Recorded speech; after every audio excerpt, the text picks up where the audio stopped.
Hay un tipo de película que termina y no sabes bien qué hacer con lo que sentís. No es que no entendiste, es que entendiste algo que todavía no tiene nombre.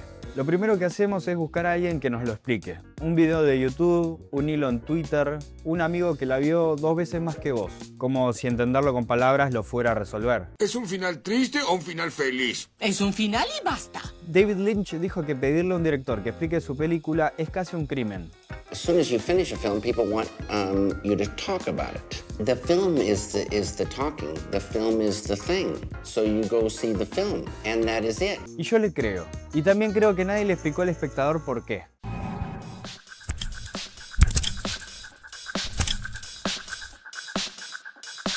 No es tu culpa. Décadas de narrativa mainstream te entrenaron para esperar una respuesta al final. Un arco cerrado, una revelación, una escena postcréditos que lo explique todo. El cine industrial funciona con un contrato implícito. Vos pones 2 horas, ellos te dan una conclusión.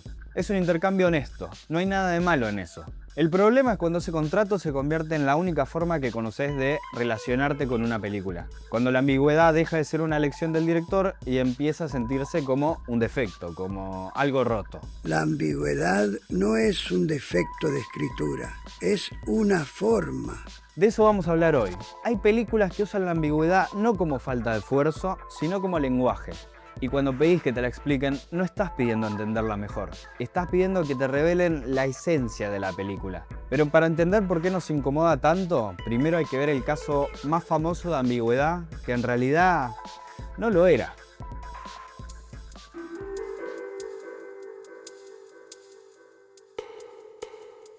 Inception es probablemente la película más discutida de los últimos 20 años en términos de su final. El trompo, ¿se cae o no se cae? ¿Es sueño o es realidad? Y la respuesta que Christopher Nolan nunca quiso dar generó miles de hilos, videos de análisis, teorías. Parecía ambigüedad pura. Pero hay un detalle que cambia todo. Nolan puso todas las herramientas dentro de la película para que lo resolvieras. El trompo no es el indicador real, el anillo de bodas sí lo es.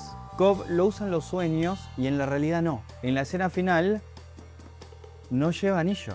La ambigüedad de Inception es casi un truco de marketing. Nolan te da la respuesta pero la esconde lo suficiente como para que sientas que la película te desafía. Eso es inteligente, incluso hasta un poco sofisticado. Pero no es lo mismo que una película que genuinamente se niega a cerrarse. La diferencia es importante porque define 2 tipos de espectador. El que busca la solución y el que se queda con la incomodidad. Y en otras películas, esa incomodidad es exactamente el punto.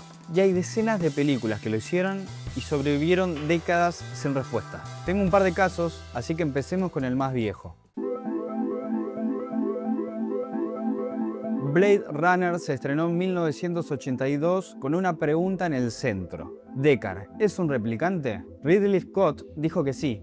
Harrison Ford dijo que no. Hubo una versión del director, una versión final, 4 versiones más. 40 años después, la pregunta sigue abierta. Y Blade Runner no perdió nada por eso. Al contrario, cada generación que la ve la responde de manera diferente porque la pregunta dice algo sobre cómo esa generación entiende la identidad, la conciencia y lo que nos hace humanos. Una película de 1982 que se vuelve más relevante con el tiempo, a pesar de no tener respuesta. Justamente gracias a eso. Por ahí pensás, eso fue un accidente.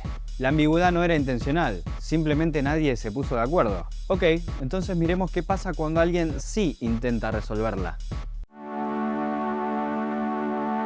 En 2004, Richard Kelly lanzó un Director's Cut de Donnie Darko, con textos explicativos, contexto extra. La intención era ayudar al espectador, pero el resultado fue casi lo opuesto. La explicación no mejoró la película, la achicó. ¿Pero por qué? ¿Qué se pierde exactamente cuando el director decide hablar? En 1967, un crítico francés llamado Roland Barthes publicó un ensayo de 4 páginas que todavía incomoda a mucha gente en el mundo del arte. Se llama La muerte del autor. La idea es simple, aunque suena radical. Cuando una obra termina, deja de pertenecerle a quien la hizo. Le pertenece a quien la lee, a quien la ve, a quien la consume. El significado no vive en la cabeza del director, vive en el encuentro entre la película y vos. Esto no es una opinión de Barthes, es una descripción de algo que ya estaba pasando. Blade Runner lo prueba. Scott y Ford tienen versiones distintas de la misma película, y las 2 son válidas. La obra los excede a los dos. Cuando el director habla, mata algo. Entonces, cuando Kelly explicó Donnie Darko, no aclaró nada. Mató el espacio donde vos construías tu propia versión. Le sacó al espectador su parte.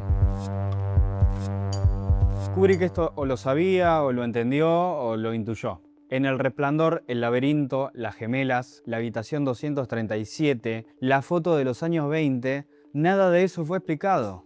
Y existe un documental entero, Habitación 237, con teorías completamente distintas sobre qué significa. El Holocausto, la conquista de América, el alunizaje falso, ninguna es definitiva, pero todas son legítimas. Eso es Bart en acción, una obra que le pertenece a cada uno que la ve, que se vuelve más grande cada vez que alguien la interpreta, no más pequeña. Blade Runner sobrevivió sin respuesta. Donnie Darko perdió algo cuando intentó dársela. Por otro lado, El Resplandor demostró que el silencio del autor no es un vacío. Ahora bien, todo esto funciona cuando el espectador tiene las herramientas para evitar esa incomodidad. Pero ¿qué pasa cuando aparece en el cine contemporáneo y el espectador no las tiene? En 2024 apareció una película que generó un debate que nadie esperaba. No era de superhéroes, no tenía un giro de último minuto. Era una historia sobre un adolescente llamado Owen que descubre una serie de televisión que lo obsesiona. Y sobre lo que pasa cuando esa obsesión empieza a parecerse demasiado a su vida real.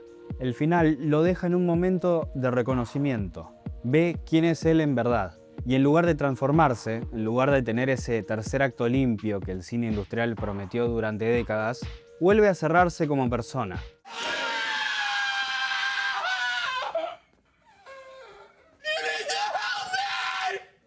Se disculpa, pero sigue igual. Mucha gente salió del cine enojada, dijeron que no había final, que era simbolismo vacío, que la directora no sabía cómo cerrar lo que había abierto. La directora se llama Jane Schonbrun, y lo que dijo cuando le preguntaron por el final fue esto. Cada vez que llego a un final que se inclina demasiado hacia lo feliz o lo triste, siento que no estoy haciendo mi trabajo. Schonbrun no olvidó cerrar la película, eligió no hacerlo, porque así funciona la represión. El tema real de la película no tiene un momento de redención, no se resuelve en un tercer acto, simplemente continúa. El espectador que salió enojado no falló en entender la película. La película se conectó a través de él por medio de una incomodidad que no supo procesar. Y lo primero que hizo tal vez fue buscar a alguien que se lo explicara. Bart, otra vez. El significado no vive en la intención de Schonbrun. Vive en lo que te hizo sentir a vos cuando Owen se disculpó y siguió igual. Un final incómodo te está diciendo algo. La diferencia entre Blade Runner y I Saw the TV Glow no es de calidad ni de época, es de audiencia. Blade Runner llevó a un espectador que todavía no había sido entrenado para esperar respuestas. Schonbrun llegó a uno que creció con Netflix, con el capítulo siguiente cada 3 segundos, con el algoritmo que ya sabe lo que querés antes de que vos lo sepas. Un espectador al que nadie le explicó que no entender también es una forma de entender. Y ahí está el problema real. No es que estas películas fallen en comunicar, es que nosotros perdimos la habilidad de habitar lo que no se cierra. Entonces, ¿por qué el final que no entendiste era el correcto? Porque Blade Runner sobrevivió 40 años sin respuesta y se volvió más grande. Porque El Resplandor tiene 2 interpretaciones posibles y todas conviven sin destruirse. Porque Donnie Darko perdió algo cuando intentó explicarse. Porque Schonbrun construyó deliberadamente un final que se niega a darte el alivio que vos buscás. Y porque Bart tenía razón. El significado no vive en la cabeza del director. Vive en el encuentro entre vos y la obra. Y yo tengo un final que no entendí, pero que probablemente sea el correcto. Jackass. La saga Jackass no tiene trama, no tiene personajes con arcos de transformación. Es un grupo de tipos haciéndose daño por 90 minutos seguidos. Y sin embargo, cuando termina, cuando se abrazan, cuando pasan los créditos con las escenas descartadas, hay algo ahí que no puedo nombrar bien. Busqué explicaciones, básicamente encontré respuestas inteligentes. Y cuando las encontré, se cerró algo que me hubiese gustado que siga abierto. Porque la pregunta no era ¿qué significa Jackass?